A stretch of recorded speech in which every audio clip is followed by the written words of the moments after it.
we're here with nothing. We came with nothing, and we were just trying to figure out. And so ever since then, it was me looking back and thinking, how can I make money? How can I make money? How can, and so that started to turn my head. But also, it was also during that time I was really reevaluating my life and looking at it and saying, where did I screw up?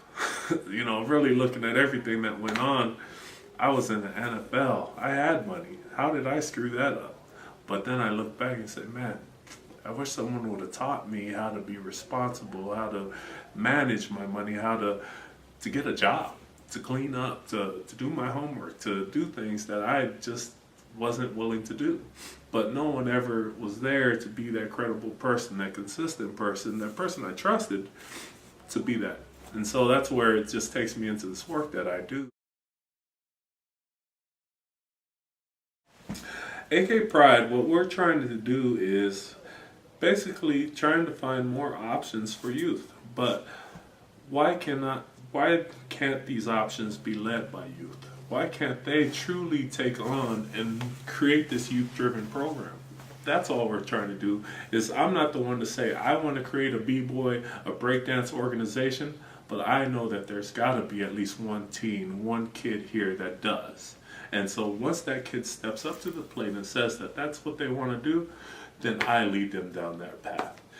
What do they need to learn? They need to learn how to organize, how to create events, how to be more sociable, more networking is what they need to be a part of. But they got to sit in these meetings. They, being a part of the city, they always talk about youth-driven opportunities. How can we tie more teens and youth into participating? How can we get more teens to participate in their opportunities? And that's where it's at. It's their opportunities, not the youth. That's not what you've created. You have it's great that you tried to help, and that's what's good about it, but how come none of my teens are involved with those? And these are the ones that they always talk about, that they want to reach, but here we sit with them. We sit with them without a facility, without any space around, but we still somehow find an office, somehow find a gym, somehow find a dance floor, a music studio, because there are people who have those places that truly just want to help us out and stuff, knowing that it's something that is a quick fix, but we're kind of past that now, and so we need a home. And that's what we're trying to figure out is how can we connect more youth to success. That's our goal. Is what is success? It's for them to decide. All we're saying is that we know who does have it. We know where all those pieces are. And it's just one that they also have to let us know on how they want Alaska Pride to be. Alaska Pride doesn't say that this is our mission and this is what we do. Teens let me know that. Okay, well, then we got to switch what Alaska Pride means. Well, it's just success. We want to connect you to success altogether. How our programs work, like this summer, we're running a program tied in with 9 Star to where they're helping us by hiring our teens, but they work for me. And in doing that, what they allow me to do is truly to say to a teen, I have you for 8 hours. In that 8 hours, what do we need to get done? Do you have your GED? No? Okay. Do you have your diploma? No? Okay. Are you in school? No? Okay.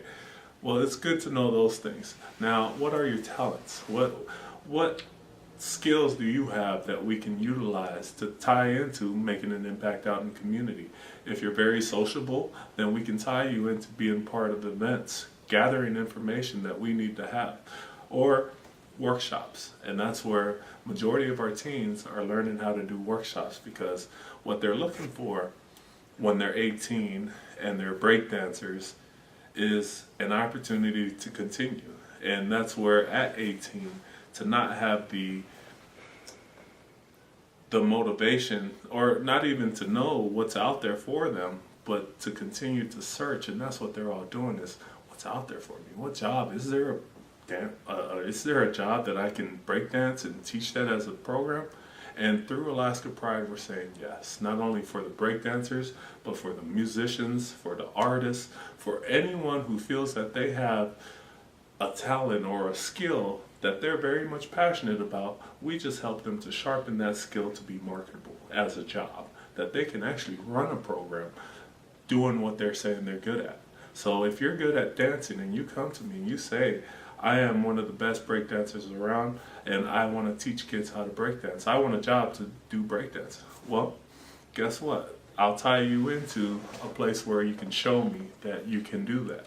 So the Boys and Girls Club, and that's where it's great, is that all these youth serving organizations also need opportunities to engage youth and keep them engaged. And that's where we just make it easier that if we partner with other organizations, you have the facility, we're going to bring the options. I feel like there's no better way to better them than to throw them in the fire. I love throwing them in the fire. That's the best part about that and stuff. It's just that either they step up or they truly just get scared and run. But I have yet to see very many kids run from that opportunity that's just right there in front of them. They all step up and they all sing, they all dance, they all show their self. Because if you got love, then you got trust. So without those two, these programs really don't work very well. So with everything, and you're talking about people who don't trust anybody. You know, you're talking about kids that truly have been through some of the worst things.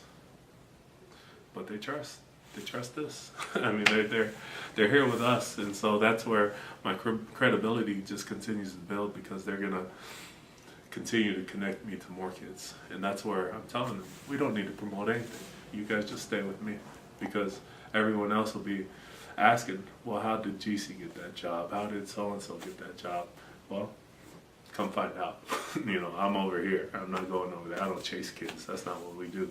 We support kids fully, but chasing them, that's not us. We're too cool for that. You know, with these type of grassroots programs, is they usually don't have a whole lot of support in the beginning, and really financially, those are all things that truly I believe will be in place when needed. What needs to happen more than anything is that people need to step up and be held accountable, knowing that this program is very much cost effective. We want to be, I want a job for the rest of my life in helping the community, and every team that I've worked with or am working with now, they all want the same thing. They just want to know that they don't have to worry about money for the rest of their life. They want to know that they can actually own their own car. They don't have to live in a trailer. They don't have to, that they can be their own individual. Through our teens, we can impact this entire state or this entire country. And that's where my work begins, is just trying to do that for whoever I could and stuff. But it is just trying to provide any option, every option to our youth, because success is something that they have to find. It's for us to guide them, direct them, but happiness is what we're looking for all our kids. And success, yes, you can be rich, but you can be happy too. I mean, you can have all the issues in the world with money, but happiness, you can be poor and be the happiest guy alive. And that's kind of where I'm at, is, I don't have a whole lot of money, but man, I got 5 beautiful kids. And my wife at home, everybody's healthy.